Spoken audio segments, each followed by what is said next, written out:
Alors, bonjour à tous et bienvenue dans ce nouvel épisode de En détente. Aujourd'hui, on accueille Julie. Bonjour, enchantée. Bonjour Julie. Salut Magali. Pour commencer, est-ce que tu peux te présenter s'il te plaît? Oui, bien sûr. Alors, je m'appelle Julie, j'ai 25 ans, je viens de Belgique et je vis ici à Barcelone depuis bientôt 4 ans. Ok, super. Et donc, tu as ouvert ton restaurant, bar, tu appelles ça café? J'appelle ça un bar à Assailles. Ok. Exactement. Ton bar à Assailles, Voilà, exactement. récemment à Oui. Barcelone. Oui, le 1er août, oui. Ouais, donc c'est tout récent. C'est tout récent. Voilà. Ok, super. Initialement, tu viens d'où? Combien de temps ça fait que tu es à Barcelone? Alors, donc je viens de Belgique, donc dans la partie francophone de la Belgique, ça s'appelle Namur exactement. Ah, ok. C'est pas très connu, mais voilà, pour ceux qui sont de Belgique peut-être. Et alors, ça fait 4 ans que je vis ici. Donc, 4 ans que je travaille à Barcelone dans une entreprise française. Alors, j'ai fait 2 entreprises différentes, mais donc voilà, ça fait 4 ans que je vis et que je suis salariée ici. Et voilà. Ok, très bien. Et donc, d'où t'es venue l'idée d'ouvrir ton propre bar à Assailles? Alors, j'ai ouvert Bahia donc en août de cette année parce qu'en fait, j'ai été licenciée pour raisons économiques en mars dernier. Donc voilà, après ce licenciement économique, j'ai un peu décidé de quitter le salariat. Enfin, dans mon idéal, je quittais le salariat. Donc j'ai commencé à faire les démarches à partir de mai, juin, juillet. Et puis j'ai trouvé ce fonds de commerce à racheter. Et du coup, voilà, en juillet, je visite ce local et en août, j'ai ouvert. Ok, ouais, donc ça s'est fait super rapidement. Ça s'est fait assez rapidement, oui. Voilà, c'était de ma volonté donc d'ouvrir le 1er août parce que je savais qu'il fallait que j'ai un peu de trésorerie pour passer l'hiver. Parce que du coup, mon produit, on y reviendra, mais c'est un produit qui est plus consommé en été. Donc voilà, Ok. je voulais absolument que Ça y est. pour le 1er août, je puisse déjà commencer à vendre mon produit pour faire un petit peu d'économie et passer l'hiver. Ok, très bien. Direct, tu t'es dit, j'ouvre mon propre truc ou il y a quand même eu une phase où tu as un peu cherché d'autres jobs Alors, donc après ce licenciement, pour la petite anecdote, non, j'ai jamais cherché de travail j'ai jamais recherché à travailler dans une entreprise ici à Barcelone. Alors, je pense que le licenciement économique, pardon, ça m'a un peu vacciné du salariat. Déjà, ça c'était la première étape. Après, je m'étais pas dit que j'ouvrirais mon bar pour autant. Enfin, voilà, il y a eu plein d'idées voilà, j'avais pensé à me mettre en freelance, etc. Voilà, je savais pas trop, mais en tout cas, l'anecdote, c'est que je suis allée à la Fnac, je me suis acheté un ordinateur et j'ai demandé une facture. Ok. Et en fait, ce jour-là, je savais que j'allais investir de l'argent. Alors, investir, c'était pas non plus une grosse somme, mais que j'allais dépenser de l'argent et qu'un jour ou l'autre, j'allais le déduire. Ouais, Ok. là, c'était très symbolique pour moi de me dire, je sais pas ce que je vais faire, mais un jour, cet ordinateur, je vais le déduire. Parce que ça fera partie de ma société, de ma freelance. Je sais pas ce que je voulais faire, mais du coup, je me rappelle que le gars m'a dit, c'est quoi votre numéro TVA? C'est quoi le nom de la société? Et je me suis dit, mais en fait, je sais pas, j'en ai pas. Juste mettez mon nom, mon prénom, et on verra. Et du coup, voilà, c'était ça l'anecdote. C'est qu'à ce moment-là, donc ça, c'était, je pense, au mois d'avril. Je me suis dit un jour ou l'autre, alors j'ai même demandé à quelqu'un, à un comptable, qui m'avait dit que tu as même presque 3 ans pour déduire. Ah ouais, ok. Oui, je sais, enfin, je me rappelle plus exactement, mais que j'avais du temps. T'as Donc du je me temps, suis dit, ok, j'ai cette période-là, 3 ans, 1 an, je sais plus. Et un jour, je vais déduire cet ordinateur. On va rembourser On l'ordinateur. va rembourser l'ordinateur. Non, mais franchement, c'est hyper symbolique parce Ouais, que non, mais c'était mon premier pas dans l'entrepreneuriat et mon premier pas hors du salariat. Ouais. Voilà. Ouais, c'est plein de petites Voilà. choses symboliques comme ça. C'est ça qui fait qu'aujourd'hui, je. Ok, super. D'où est venue l'idée de ton projet et combien de temps ça a pris entre l'idée et l'aboutissement? Alors, j'ai concrètement, donc l'idée d'être indépendante, ça m'est venu dès le mois de mars, donc dès mon licenciement. Avril, mai, juin, j'ai fait des cours d'espagnol. J'ai réfléchi un peu à ce que je voulais faire. Voilà, j'ai pris un peu toutes les opportunités qui s'ouvraient à moi. J'ai réfléchi à ce que je voulais faire. Et en juillet, j'ai visité les fonds de commerce. Et je dirais que le 10 juillet, j'ai fait une offre pour celui-là. Parce que j'ai eu de la chance, j'en ai visité 4 et le 4e, c'était le bon. Quatrième, c'était Voilà, j'ai super. vraiment eu un coup de cœur et j'ai vu. Je suis passée le pas de cette porte et j'ai vu en grand le mot opportunité. Je me suis dit, c'est celui-là Ok. et ce sera pas un autre. Et du coup, j'ai ouvert le 1er août. Donc vraiment, ça a pris 3 semaines. Ok, ah ouais, très rapide. Très rapide. Mais Ouais. c'est vrai qu'il est vraiment idéalement placé. Voilà. Je comprends que Mais t'aies eu, après, le coup de tout, cœur. tout s'est fait petit à petit. J'ai refait la déco, j'ai repeint, mais bon, j'ai pas fait avant le 1er août. J'ai fait tout jusque la semaine dernière. Là, j'ai changé mon mobilier. Ah ouais, Donc, d'accord. Ouais, ça, petit à petit. par priorité. Voilà, Quoi. par priorité. Mais en tout cas, je savais que pour le 1er août, je voulais commencer mon activité parce qu'il fallait que je maximise à fond sur les touristes qui restaient, Ouais, bien sûr. les passants, l'été, La la fin de plage. l'été, Voilà, exactement. l'été a été assez long ici. Donc, Exactement. est-ce que tu avais déjà eu une expérience entrepreneuriale avant? Pas du tout. Pas du tout. J'ai toujours été salariée en Espagne. J'ai fait 2 boîtes différentes, mais j'ai jamais été en. Ok. Dans Ouais, en l'entrepreneuriat. même temps, ouais, à 25 ans, Voilà. c'est... Voilà. En tout cas, bravo. Hein. Merci beaucoup. Quels ont été les plus gros défis au démarrage? Hmm. Bah, je dirais que toute la partie administrative, c'était compliqué, mais je me suis vite fait aider Ok. par un comptable et expert comptable qui a pris en main toute cette partie que déjà l'espagnol plus, enfin même de toute façon même en français, Oui. c'est des choses c'est des skills que je n'ai C'est pas. des choses, Donc j'ai vite délégué et ça, voilà. Après, bah évidemment beaucoup de travail, beaucoup de fatigue, beaucoup de stress. Penser à plein de choses. Enfin, en fait, tout était compliqué. Tout, mais rien non plus était impossible, mais tout était compliqué. Genre, maintenant, même pour moi, avoir des fournisseurs, par exemple, j'ai 20 fournisseurs différents, ça me ouais. semblait super compliqué. Ok. De faire des commandes, de comment une facture. Enfin, ça me semblait, alors qu'en De- fait, c'est pas compliqué. Coordonnées. Voilà, et c'est tout, ça. Voilà, tout me semblait. À quel moment je dois recommander est-ce que je dois négocier? Est-ce que je paye ma facture? Enfin, en fait, c'est des petits trucs. On Ouais, dirait bah, que c'est t'as super jamais fait, dur. quoi. Voilà, c'est ça. Donc, Voilà, c'est ça. Tout est nouveau. Mais bon, après, t'apprends sur le moment. Voilà, Ouais. c'est pas. Et trouver des fournisseurs, c'était dur ou Non, pas du tout. Non, Mais ok. pas du tout. Enfin, c'est très simple. Tu tapes sur internet. Je sais pas, tu veux vendre des empanadas, empanadas proveedor, et voilà, c'est tout. Non, D'accord. c'est très facile. En fait, Tu sélectionnes.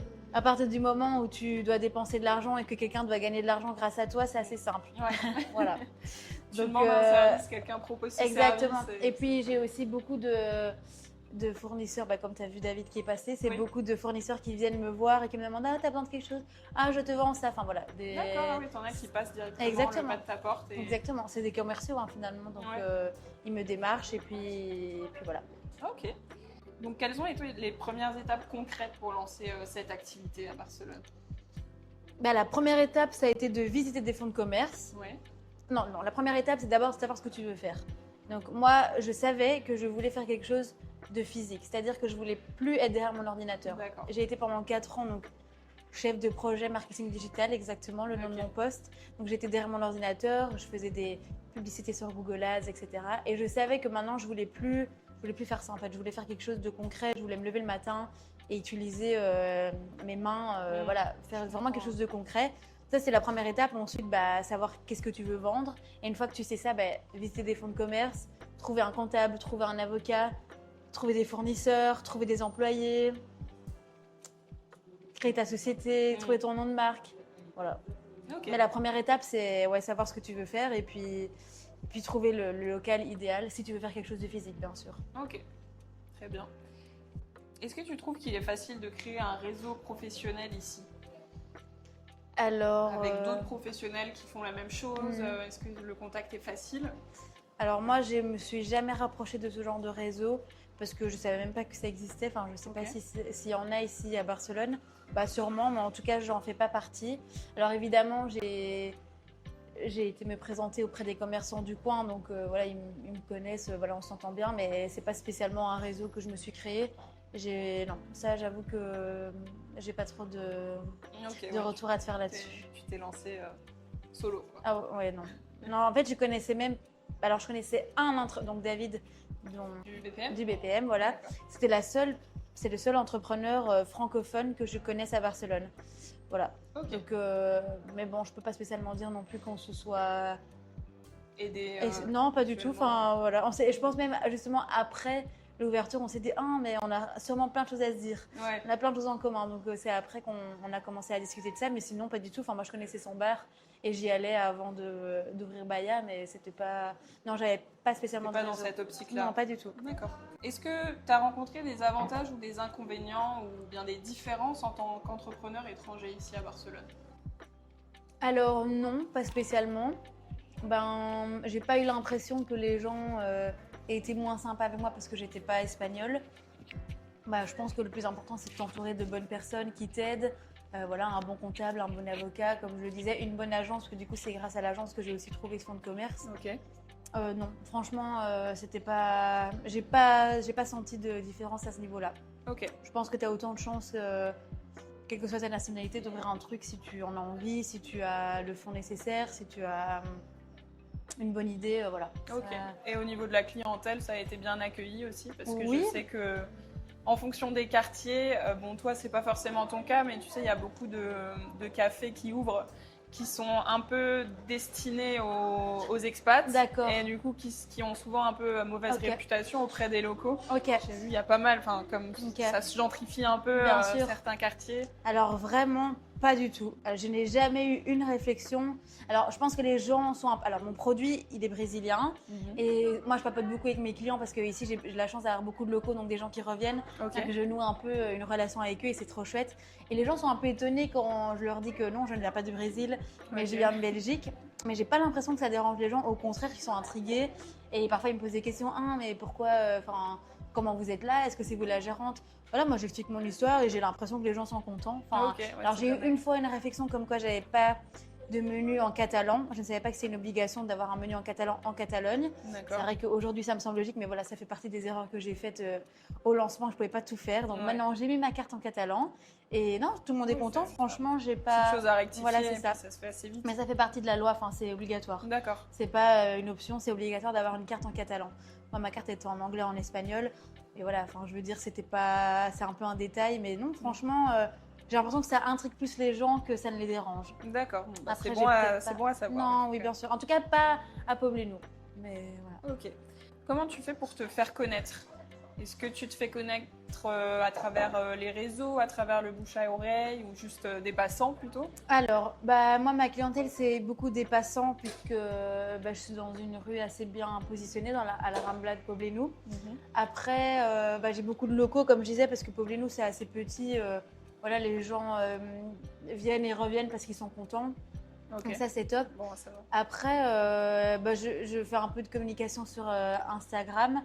Mais je suis pas certaine que les gens viennent grâce à ce compte. Grâce à ça, Parce que ouais. bon, voilà, c'est plus les gens qui me connaissent, qui m'ont suivi ou les gens qui sont déjà clients. Ok. J'ai pas la fame sur les réseaux, quoi.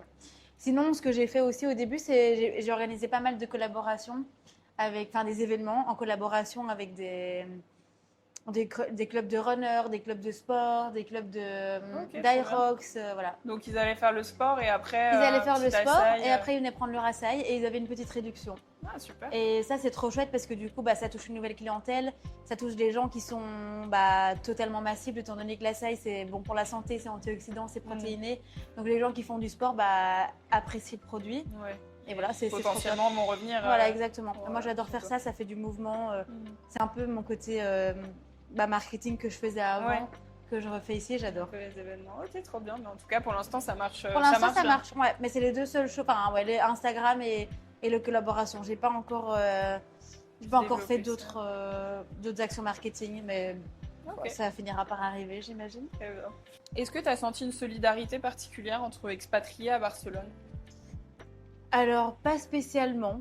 J'avoue que je pense pas que les gens rentrent dans mon bar parce que je suis expatriée. Je pense que les gens ne le savent pas. D'accord. Et j'ai pas spécialement besoin ni envie. Enfin, je ne parle pas de l'histoire de Baya en parlant de moi. Je parle de l'histoire de Baya en parlant de mes produits, Ok. en parlant des bienfaits que ça a Mm. et de l'importance que c'est de manger sainement et en se faisant plaisir, mais pas du tout de mon histoire à moi. Ok. Donc je pense que mes clients, en tout cas les clients qui me posent pas la question, ne savent pas que je suis expatriée.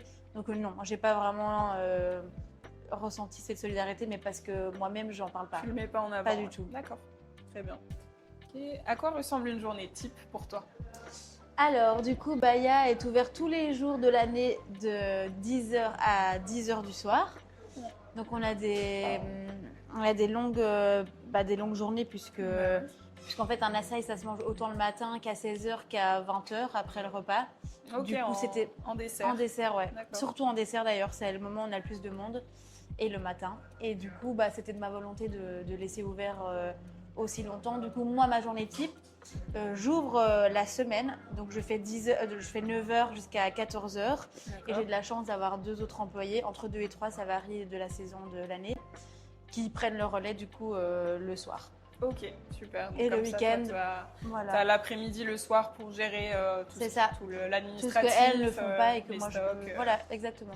Ok, faire ton travail De marketing, de de tout. gérante. Alors moi je suis RH, je suis comptable, je suis marketing. C'est ça, une fois que tu es à ton suis... compte, j'ai l'impression Voilà. qu'il faut multiplier Bah, les casquettes. Franchement, c'est pas possible de. Enfin, si c'est possible de faire la journée entière, mais pour que ça soit bien géré et puis même pour toi te sentir bien, c'est Oui. quand même mieux de déléguer.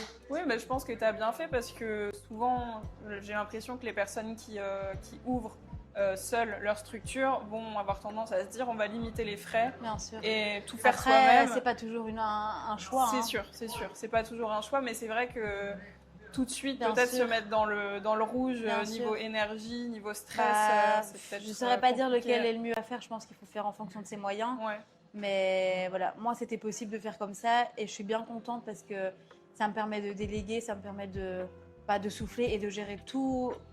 Enfin, par exemple, Baya n'a jamais été en rupture de stock une seule fois Ok. en 3 mois sur aucun produit parce que justement, je gère toute cette partie-là. Voilà. Donc, Qu'est-ce qui te motive le plus dans ton activité? Ah bah, je pense que peu importe l'activité que tu fais, à partir du moment où tu es indépendant, que tu es à ton compte, bah, juste faire grandir ton entreprise, c'est ça qui est motivant. Ok. Donc moi, dans mon cas, bah, c'est de changer la carte, de faire des nouvelles recettes, tester des nouveaux produits en fonction de ce que les gens aiment, ce que les gens me demandent. Parce que je parle aussi beaucoup avec mes clients et du coup, bah, j'ai leur retour. Ouais. Donc, C'est voilà. bien d'avoir les retours Voilà, en direct. c'est ça, ouais. Moi, je teste des choses et voilà, les gens me disent, par exemple, voilà, le Oubé Latte, c'est à la mode. Je l'ai mis à ma carte. Ok. Bah, ça, c'est motivant, voilà, tout simplement voilà, d'entreprendre, d'être. Voilà, ma motivation, c'est que Baya grandisse et que Ouais, tu crées quelque Toutes les- chose voilà, vraiment c'est ça. qui est à toi, quoi. toutes les journées sont différentes et voilà, c'est super gratifiant et super motivant, quelle que soit la journée. Ok. Et à l'inverse, qu'est-ce qui est le plus dur à gérer? Hum, Alors, dans mon cas, je dirais que le plus dur, ça a été le management. Donc, D'accord. me retrouver du jour au lendemain à avoir des employés alors qu'avant, bah, j'étais dans une équipe marketing où j'ai jamais managé personne, où j'ai Ok. jamais été confrontée à devoir et imposer tes limites et être autoritaire et être sympa sans vouloir évidemment. Enfin, voilà, je me suis vite. Vu que j'étais de l'autre côté avant, bah, j'ai pas envie qu'elle De se mal sente. faire, Voilà, ou- j'ai pas envie de mal faire. J'ai pas envie que elle. J'ai l'impression que si je fais une réflexion, qu'elles vont mal le prendre, etc. Donc, c'est un peu compliqué pour moi cette partie management. Ok, Mais bon, ouais. ça fait partie du jeu. Doser Ouais, voilà, c'est ça. l'autorité, mais Voilà, en même c'est temps ça. rester sympa. C'est ça. Mais c'est Et vrai autorité ne veut pas dire ne pas être sympa, mais c'est vrai que pour moi, l'autorité, ça a la connotation un peu péjorative, alors que ça l'est pas forcément. Mais du coup, voilà, c'est ça un peu mon C'est challenge. juste qu'il y a des personnes qui le font très mal. Voilà, mais, c'est ça. Voilà, c'est ça. Je pense que tu peux bien le faire et en étant autoritaire, mais enfin, je sais pas si vraiment l'autorité c'est le mot, mais en tout cas imposer tes limites parce que t'as pas le choix. Hein, Oui. Ça fait partie du jeu. Oui, il parce faut- que du coup, les employés sont là pour t'aider. Et c'est C'est vrai ça. que c'est. C'est ça. Et pour que ça tourne, il faut déléguer. Et pour déléguer, il faut qu'elle le fasse bien. Voilà. Ok. Quel conseil donnerais-tu à un Français qui veut lancer son activité à Barcelone? Eh ben, je dirais de se lancer tout court. Je pense que le plus dur, c'est la première étape, c'est se mettre dedans Ok. et commencer à faire les premières démarches. Ne pas avoir en tête que l'idée. Enfin, vraiment de mettre ça en place parce que sinon, je pense que ça crée de la frustration et après de la démotivation et perte de confiance en soi. Le fait de ne pas oser, de ne pas le faire. Donc, je dirais que si quelqu'un a une idée, bah, il faut le plus tôt possible se lancer parce que de toute façon, tant que tu n'as pas commencé, tu ne peux pas savoir si ça fonctionne, si c'est rentable, si les gens aiment ou pas. Donc voilà, si en toi tu le sens que c'est ce que tu veux, il faut. Ouais. Pas il trop faut- se poser de questions et. Bah si, y je pense aller. qu'il faut se poser beaucoup de questions, mais en tout cas, il faut aller jusqu'au moment où tu te lances parce que sinon, ça crée de la frustration et tu as l'impression que tu vas jamais au bout de tes objectifs. Donc ouais, je dirais que le plus important et le plus dur, c'est vraiment de faire la première démarche, de contacter l'avocat, de contacter un comptable, de contacter tes banques. Qu'est-ce que je peux faire? Qu'est-ce qui est possible? Qu'est-ce qui n'est pas possible? Dans combien de temps? Voilà, c'est ça. Ok, très bien. Et pour finir, pourquoi Baya? Pourquoi tu l'as appelé comme ça? Alors, Bahia, déjà, ça veut dire baie en espagnol. Ok. Et la Saï, c'est une baie. Donc, je trouvais que c'était très bien. C'est logique. Et alors, je voulais surtout un nom qui était compréhensible, prononçable et facile à lire pour quelqu'un qui parle français, qui parle espagnol et qui parle anglais. Vu qu'on est dans une ville quand même assez internationale, je voulais quelque chose qui passait dans plusieurs langues. Et puis là, Bahia, ça avait une super bonne signification. Oui, donc ça j'étais colle très bien. Et puis contente. c'est vrai que c'est court, Voilà, c'est court, c'est catchy, facile. Tu retiens, voilà. Ok, Ça a du sens. C'était exactement ce que je voulais. parfait. Bah, en tout cas, bravo pour Merci cette beaucoup. ouverture et merci beaucoup Julie d'avoir témoigné Merci aujourd'hui. beaucoup. Et à bientôt pour un prochain épisode. Ciao. Ciao, ciao.